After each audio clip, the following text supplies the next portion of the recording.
And I find it amazing that in the midst of a description of a nation that had gone sideways, a nation that had ignored God, a nation that had turned their backs on God, a nation that had transgressed, and they had all these things against them, in the middle of that, and this whole diatribe of all these issues and situations, in the middle of that, God looks at it and he says, but as for me,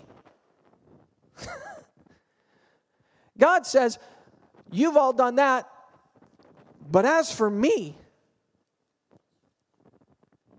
why do we care about our children? Because when God looks at it and he says, they may be doing this, life may be this, the nation may be here, children might be doing this, you might be doing this, you might be going here. He says, but as for me, man, when I was a kid growing up, I have a lot of brothers. We didn't need to play with kids down the street. We had enough brothers to play with. But when we played games, if I beat one of my brothers or my brothers beat me, we would want to change the rules so that it came to our advantage. Have you ever met somebody that's like, gee whiz, when I played them the last time, they didn't allow that, but this time they do. They change the rules. God does not change the rules. He looks at this in the nation of Israel, who he called and who he called forth and who he separated to himself. The nation that he birthed and he called out from Abraham. The nation that he chose turned their back on him. They walked away from him. They were making their own decisions. That nation, he goes, you've done all that, but as for me,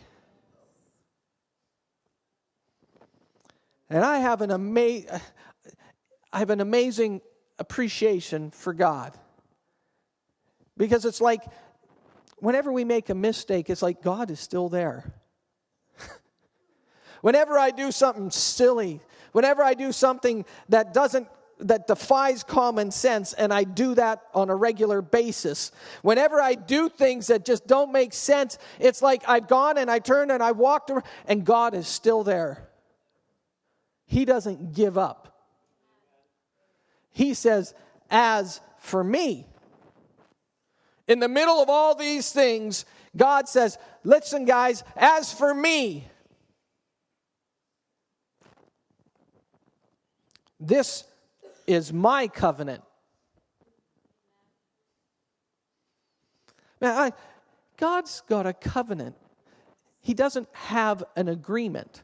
He's got a covenant. He doesn't even have a contract. He's got a covenant.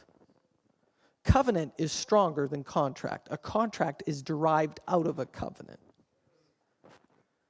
But God has a covenant. And the covenant with God, I'm amazed when I see the covenant that God has, because the covenant that God has is a covenant that he designed and he created and he initiated before man was even around.